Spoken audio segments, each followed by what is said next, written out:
Konnichiwa. Mantap jiwa. Balik lagi di channel Psikologi Otak. Pernah nggak sih, kalian ngerasa susah banget cari teman yang benar-benar klik dan tahan lama? Teman banyak, tapi yang jadi support system, kok langka banget? Tenang, kalian nggak sendirian. Di video ini, gue bakal share 8 rahasia dari sudut pandang terapis, buat bangun pertemanan yang sehat dan awet. Yuk, siapin catatan, dan kita mulai petualangan jadi teman yang lebih baik. Dalam menjalin sebuah pertemanan yang sehat dan bermakna, seringkali kita terjebak dalam pola pikir yang salah. Kita cenderung fokus pada apa yang bisa kita dapatkan dari orang lain, apa keuntungan yang bisa kita peroleh, dan bagaimana pertemanan itu bisa menguntungkan diri kita sendiri.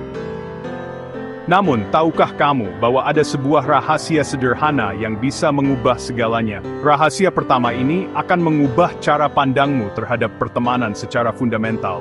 Ubah mindset dari apa yang bisa gue dapat. Pertanyaan ini seringkali menjadi landasan dari hubungan yang transaksional dan dangkal. Jadi, apa yang bisa gue berikan? Fokuslah pada nilai tambah yang bisa kamu berikan kepada teman-temanmu. Pikirkan tentang bagaimana kamu bisa membuat hidup mereka lebih baik, lebih mudah, atau lebih bahagia. Ini bukan berarti kamu harus selalu memberikan hadiah mahal, atau melakukan hal-hal besar. Justru, hal-hal kecil dan sederhana yang dilakukan dengan tulus, seringkali memiliki dampak yang paling besar. Pertemanan bukan soal untung rugi, bukan tentang siapa yang memberi lebih banyak, atau siapa yang berutang budi. Jika kita terus-menerus menghitung dan memperhitungkan setiap pemberian dan penerimaan, maka pertemanan itu akan terasa seperti sebuah transaksi bisnis yang kaku dan tidak menyenangkan. Tapi soal kontribusi, ini tentang bagaimana kita bisa saling mendukung, saling melengkapi, dan saling memberikan yang terbaik satu sama lain. Kontribusi ini bisa berupa apa saja, mulai dari dukungan emosional, bantuan praktis, hingga sekadar kehadiran yang menyenangkan. Memberi itu bisa sederhana jadi pendengar yang tulus, memberikan perhatian penuh saat temanmu bercerita, tanpa menghakimi atau menyela. Terkadang, yang dibutuhkan oleh seorang teman hanyalah seseorang yang mau mendengarkan dengan sabar dan penuh empati.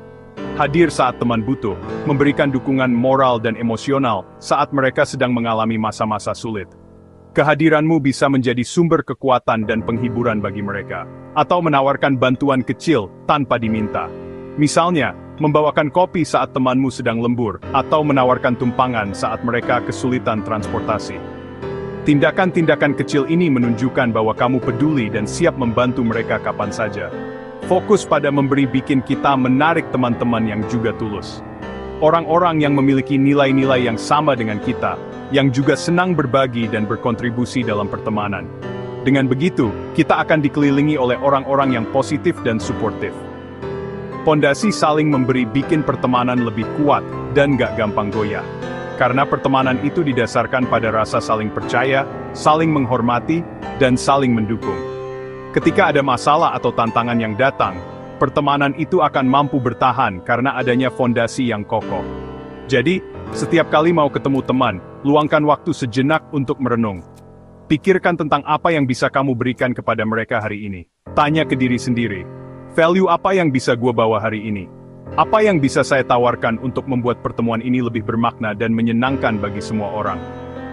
Ingatlah, memberi tidak selalu berarti mengeluarkan uang atau tenaga yang besar. Mulai dari senyuman, sebuah senyuman tulus bisa mencerahkan hari seseorang dan membuat mereka merasa lebih dihargai. Jangan remehkan kekuatan dari sebuah senyuman yang tulus. Candaan, berbagi humor dan membuat teman-temanmu tertawa, bisa menjadi cara yang bagus untuk mencairkan suasana dan menciptakan ikatan yang lebih kuat. Ingatlah untuk selalu menjaga batasan dan menghindari candaan yang bisa menyinggung atau menyakiti perasaan orang lain, atau sekadar jadi pendengar yang baik. Berikan perhatian penuh saat temanmu berbicara. Tunjukkan bahwa kamu peduli dengan apa yang mereka rasakan dan pikirkan. Jadilah tempat yang aman bagi mereka untuk berbagi cerita dan keluh kesah. Mindset kecil, dampak besar. Dengan mengubah fokus kita dari menerima menjadi memberi, kita bisa menciptakan pertemanan yang lebih bermakna, lebih kuat, dan lebih membahagiakan. Rahasia kedua, mari kita telaah lebih dalam tentang bagaimana menjaga api persahabatan tetap menyala. Ini bukan sekadar tentang keberuntungan atau takdir, tapi tentang tindakan nyata yang kita ambil setiap hari. Seimbang antara spontanitas dan niat. Keduanya adalah dua sisi mata uang yang sama pentingnya dalam menjalin dan memelihara hubungan yang bermakna. Terlalu banyak spontanitas tanpa niat bisa jadi dangkal, sementara terlalu banyak niat tanpa spontanitas bisa terasa dibuat-buat. Pertemanan gak bisa cuma mengalir tanpa usaha, seperti sungai yang membutuhkan bendungan dan saluran untuk tetap bermanfaat. Kita perlu menyirami benih persahabatan dengan perhatian dan waktu, tapi juga nggak harus kaku kayak rapat. Bayangkan jika setiap pertemuan dengan teman terasa seperti presentasi bisnis, pasti melelahkan dan tidak menyenangkan. Ciptakan momen, jangan cuma nunggu.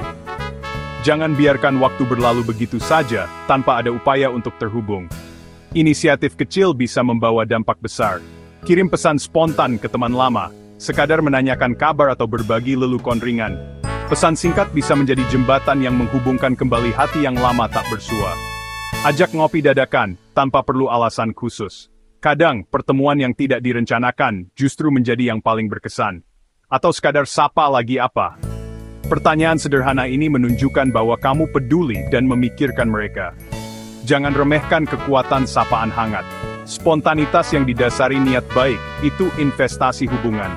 Setiap tindakan kecil yang kita lakukan dengan tulus, akan membuahkan hasil yang manis di kemudian hari. Jangan gengsi jadi yang pertama ngajak ngobrol atau ketemuan. Ego seringkali menjadi penghalang terbesar dalam menjalin hubungan. Singkirkan gengsi dan beranilah mengambil langkah pertama. Kalau terlalu terencana, pertemanan jadi kaku. Jadwal yang terlalu padat dan terstruktur bisa menghilangkan esensi dari kebersamaan yang spontan dan menyenangkan. Kalau terlalu pasif, bisa-bisa hilang kontak. Jangan biarkan kesibukan membuatmu melupakan orang-orang yang berarti dalam hidupmu. Minggu ini, coba sapa satu teman lama. Hubungi seseorang yang sudah lama tidak kamu ajak bicara. Siapa tahu, percakapan singkat itu bisa menjadi awal dari babak baru dalam persahabatanmu. Lihat apa yang terjadi.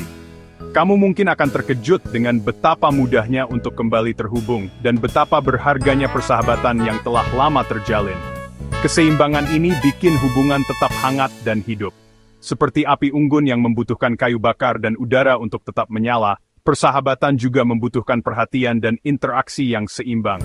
Proaktif itu kunci. Jangan menunggu kesempatan datang, tapi ciptakanlah kesempatan itu sendiri. Ambil inisiatif untuk menjaga dan mempererat hubunganmu dengan orang-orang terdekat. Mantap jiwa. Teruslah berupaya untuk menyeimbangkan spontanitas dan niat dalam setiap interaksi. Dengan begitu, persahabatanmu akan semakin bermakna dan langgeng. Rahasia ketiga, konsistensi. Trust dibangun dari hal-hal kecil yang dilakukan terus-menerus, bukan dari gestur besar sesekali. Check-in rutin, tepati janji, dan komunikasikan kalau ada halangan. Ritual kecil seperti Kamis nonton bareng atau Sabtu lari bareng, bisa jadi jangkar hubungan. Konsistensi bikin teman merasa aman dan dihargai. Tindakan kecil yang konsisten lebih berarti daripada kejutan besar yang jarang. Jadilah teman yang bisa diandalkan, hari ini, besok, dan seterusnya. Rasa aman setiap pertemuan awet.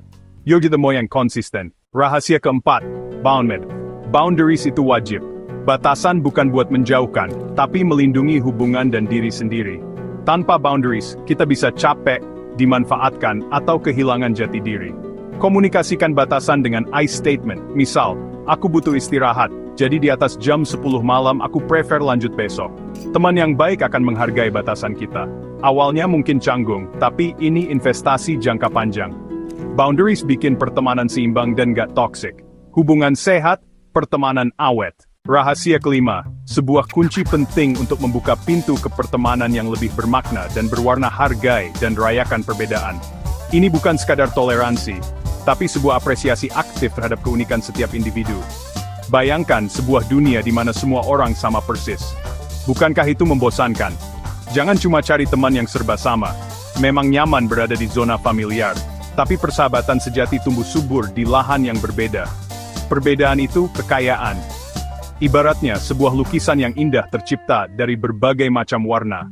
Begitu juga dengan pertemanan. Semakin beragam, semakin kaya pengalaman yang kita dapatkan. Dari teman yang beda pendapat, kita belajar untuk melihat dunia dari perspektif yang berbeda. Kita belajar sudut pandang baru. Ini melatih kita untuk menjadi lebih terbuka dan toleran terhadap perbedaan.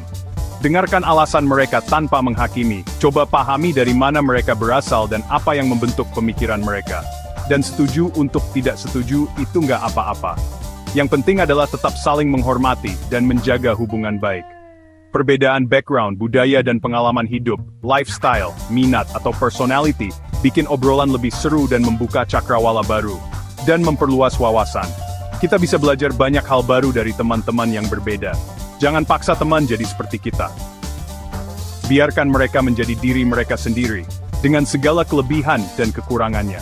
Kolaborasi dua kepribadian berbeda, misalnya seorang yang kreatif dan seorang yang analitis, bisa hasilkan sesuatu yang luar biasa. Kekuatan terletak pada perbedaan, bukan pada kesamaan. Rayakan warna-warni pertemanan, jadikan perbedaan sebagai alasan untuk bersukacita dan belajar bersama, bukan cuma satu warna. Hidup ini terlalu singkat untuk hanya dikelilingi oleh orang-orang yang sama dengan kita. Pertemanan yang beragam bikin hidup lebih kaya.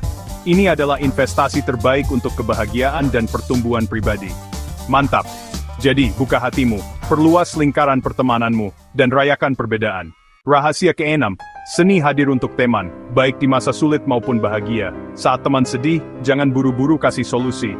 Dengar dan validasi perasaannya. Kadang, cukup bilang gua di sini buat lo, sudah sangat berarti. Di masa bahagia, rayakan pencapaian teman dengan tulus, sekecil apapun itu. Jadilah cheerleader satu sama lain, bukan pesaing. Dukungan di dua sisi ini memperkuat ikatan. Teman sejati hadir di segala situasi. Ini void of unease, void. Rahasia ketujuh, komunikasi otentik dan berani rentan. Ini adalah kunci kedekatan. Jangan cuma basa-basi. Beranilah jadi diri sendiri di depan teman. Ceritakan mimpi, pelajaran hidup, atau bahkan kegagalan yang pernah dialami. Kerentanan membuka jalan keintiman emosional yang mendalam.